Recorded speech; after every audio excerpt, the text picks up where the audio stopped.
जय हिंद स्टूडेंट्स। इस वीडियो में हम लोग 11th का फिजिक्स के चैप्टर नंबर 11 का लेक्चर नंबर 18 देखने वाले हैं। तापीय चालकता के मानों के आधार पर, ठीक है, पदार्थों का वर्गीकरण हम लोग को देख रहे थे। ठीक है, पहला है उसमें सुचालक। उसमें सुचालक किसको कहेंगे? तापीय चालकता के अत्यधिक मानों वाले, जिसका तापीय चालकता अत्यधिक होगा, ठीक है, उसको हम क्या कहेंगे? तापीय सुचालक। उष्मा के सुचालक करते हैं। उदाहरण के लिए अधिकांश धातु है। उष्मा के आदर्श चालक के लिए क्या होता है? याद रखिएगा, के का मान जो है उसमें चालकता जो है, के का मान कितना? इनफाइनाइट होता है। क्या होता है? इनफाइनाइट होता है। ठीक है, उसमें कुचालक किसको बोलेंगे? ठीक है, तापीय चालकता के छोटे मानों वाले पदार्थों को उष्मा का कुचालक कहते हैं। उदाहरण के लकड़ी, एस्बेस्टस, इसे पाती है, उष्मा का कुचालक है। एस्बेस्टस मतलब अब सीटा वगैरह बनता है, उसमें एस्बेस्टस शामिल होता है, एस्बेस्टस ना। अच्छा, एक आदर्श और एक उत्तम कुचालक के लिए के का मान 0 होता है। क्या होता है? अगर आदर्श कुचालक है, उत्तम कुचालक है, तो उसका के का मान क्या होगा? उसमें चालकता का मान कितना होगा? 0 होगा। ठीक है, तापीय चालकता का अनुप्रयोग। ठीक है, फ्लास्क के बीकर को गर्म करते समय बुनसन बर्नर पर तार की जाली रखी जाती है। ठीक है, अच्छा, डेवी का सुरक्षा लैंप क्या था? यह इसी सिद्धांत पर आधारित है। लैंप की ज्वाला के चारों ओर की जाली के अंदर ही खानों के गैस, जो गैस निकलेगा बाहर उस खानों से, उन खानों से इससे गैस जलती है। इससे जाली के बाहर का ताप अधिक नहीं होता है, अतः जाली के बाहर की गैस आग नहीं पकड़ती है। जाली के बाहर जो गैस होगा वह आग नहीं पकड़ेगा। ठीक है, सर्दियों में लोहे की कुर्सी लकड़ी की कुर्सी की अपेक्षा जल्दी ठंडी होती है। यह भी उसमें तापीय चालकता के अंतर्गत है। ठीक है, खाना पकाने के बर्तन एल्युमिनियम एवं पीतल के बने होते हैं, जबकि उनके हत्थे जो होते हैं लकड़ी के बने होते हैं। हत्था लकड़ी के बना होता है और उसका खाना पकाने वाला भाग क्या होता है? एल्युमिनियम और पीतल का बना होता है। ठीक, आगे देखिए, बर्फ को पिघलने से बचाने के लिए उसे जूट के बोरे से ढक देते हैं। ठीक है, हम उन्हीं कपड़ों में गर्म महसूस करते हैं। क्यों? क्योंकि उष्मा को शरीर के अंदर को हवा को क्या करता है? ट्रैप कर देता है, फंसा देता है, बाहर नहीं जान देता है। इसके चलते हम लोग का शरीर का जो गर्मी है, या हम लोग के शरीर के जो ताप है बाहर नहीं जा पाता है। ठीक है, उसमें उजाला की तरह बना देता है उसको। इसके चलते हम लोग गर्म अंदर का भाग जो है उस उन्हीं कपड़े के अंदर का भाग गर्म रहता है। आगे, फर या बाल या रोए वाला जो होता है कोट ना, में हम गर्मी महसूस करते हैं। पक्षी सर्दियों में अपने पंखों को फैला लेते हैं। अब एक नई रजाई पुरानी रजाई की तुलना में अधिक गर्म होती है। क्यों? क्योंकि पुरानी रजाई में तो उसका जो गद्दी होगा वो फंसा हुआ होगा, तो हवा को ज्यादा ट्रैप नहीं कर पाएगा। लेकिन नया रजाई होगा तो क्या होगा? खुला हुआ रहेगा, तो उसमें हवा को ज्यादा ट्रैप कर पाएगा।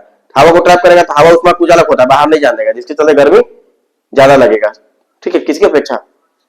पुराने रजाई की अपेक्षा। ठीक है, एस्किमो बर्फ के दोहरी दीवार के घर बनाते हैं। एस्किमो जो है बर्फ के दोहरी दीवार के घर बनाते हैं। तो एक टाइप बर्फ का बना हुआ घर जो होता है ना, कहीं यहीं पे जहाँ पे जैसे अंटार्कटिका वगैरह हो गया, जहाँ पे ज्यादा बर्फ पड़ता है, ठीक है, उसको शायद एस्किमो को शायद इग्लू भी बोला जाता है, इग्लू। ठीक है, बर्फ का घर बना हुआ होता है। ठीक है, आगे संवहन, उष्मा हस्तांतरण की पहला विधि हम लोग देख चुके थे। उष्मा हस्तांतरण की 3 विधियां हैं। ठीक है, एक है चालन, ठीक है, जो मुख्यतः ठोसों में होता है। दूसरा है संवहन, द्रव और गैसों में होता है। और तीसरा होता है विकिरण। ठीक है, वह उसे ठोस द्रव गैस किसी प्रकार का माध्यम कर सकता नहीं है। माध्यम नहीं भी होगा तभी वो उष्मा हस्तांतरण हो जाएगा। वो हम लोग देखेंगे कि पहले हम लोग देख चुके हैं चालन, और दूसरा हम देखेंगे संवहन। ठीक है, संवहन क्या है? तो उष्मा हस्तांतरण की वह विधि जिसे पदार्थ की वास्तविक गति द्वारा उष्मा हस्तांतरित हो जाता है। मतलब जैसे कि गर्म करेंगे ना, तो पदार्थ यहाँ की गर्म द्रव जिसे है गर्म होगा, ऊपर उठ जाएगा, फिर ऊपर ठंडा वाला क्या हो जाएगा? इसकी जगह ले लेगा। तो पदार्थ की गति हो रहा है कि नहीं हो रहा है? चालन में गति हुआ था, उसमें एक जगह से रॉड को गर्म किया यहाँ पर ही, तो उसमें यहाँ से वहां चला गया था। तो कार्बोरेट का ये कण गया था? नहीं गया था, मतलब उसमें बिना गति का हस्तांतरित हो गया था। किसमें? चालन में। लेकिन इसमें द्रव के कण होंगे, पदार्थ के जो कण होंगे गतिशील यहाँ पे होंगे। ठीक है, अतः संवहन कहता है द्रव अणुओं की गति के द्वारा द्रव में एक स्थान से दूसरा स्थान तक उष्मा हस्तांतरण होता है। द्रव का अणु एक जगह से दूसरा जगह पर जाएगा। ठीक है, इसके चलते उष्मा हस्तांतरण होगा। ठीक है, कोई भी पदार्थ जो उसका गुण है, द्रव या गैस अगर है, लिक्विड या अगर गैस है, तो गर्म होगा तो वो हल्का हो जाएगा, ऊपर उठेगा वो। ठीक है, और अगल बगल का जो ठंडा होगा उसका जगह लेने के लिए आएगा। ठीक है, हवा भी इसी प्रक्रिया से चलता है। हवा, ठीक है, हवा चलता है ना, हवा तेज गति से क्यों चलता है? जो गर्म हवा होगा ना, हवा जब हवा सोचो फैला हुआ, तो जो जिस जगह हवा जल्दी गर्म होगा वो गर्म क्या हो जाएगा? ऊपर उठ जाएगा। तो ऊपर उठ जाएगा तो क्या करेगा? अगर बगल हवा उसका जगह लेने की तेज गति से आएगा, तो तेज गति से आएगा तो हम लोग हवा पर है, उसको पवन कहेंगे हम लोग। ठीक है, अच्छा, द्रव था। इसी का उदाहरण थल समीर और जल समीर भी है। थल समीर और जल समीर जो पीछे एनसीईआरटी में पिछले क्लास में मैंने पीछे क्लास में पढ़ना था। ठीक है, थल समीर किसको बोलते हैं? तो समुद्र से भूमि, समुद्र की भूमि से, जैसे मान कि भूमि और समुद्र की बात करें हम, दिन के समय दिन के समय जल्दी गर्म कौन होता है? समुद्र, भूमि, भूमि जल्दी गर्म होता है, समुद्र धीरे गर्म होता है। ठीक है, तो इस कंडीशन में क्या होगा, तो भूमि का जो ऊपर का हवा होगा वो क्या हो जाएगा, उठ के गर्म होगा, उसको ऊपर चला जाएगा। और समुद्र को हवा ठंडा रहेगा, ठीक है, वो क्या करेगा, फिर वो ठंडा हवा उसका जगह लेने के लिए आएगा तेज गति से।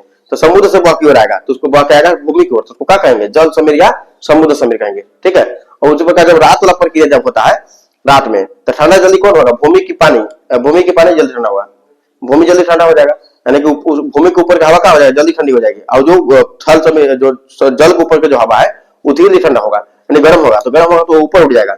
इसलिए तेज गति से ठंडा ठंडा हवा भूमि के ऊपर का तेज गति से बहते हुए समुद्र की ओर जाएगा, तो उसको हम क्या कहेंगे, थल समीर कर देंगे, उसको क्या कहेंगे, थल समीर। ठीक है, अच्छा, व्यापारिक पवनों के नियमन में इसका उपयोग होता है सलमान का ना, द्रव तथा गैसों में कुछ उष्मा के चालन के द्वारा भी हस्तांतरण हो जाता है। उष्मा जो है चालन के द्वारा भी द्रव गैस में कुछ मात्रा में, ज्यादा मात्रा में नहीं, कुछ मात्रा में उष्मा हस्तांतरण होता है चालन के द्वारा भी द्रव गैसों में। ठीक है, लेकिन मुख्यतः जो उष्मा का हस्तांतरण संवहन द्वारा होता है।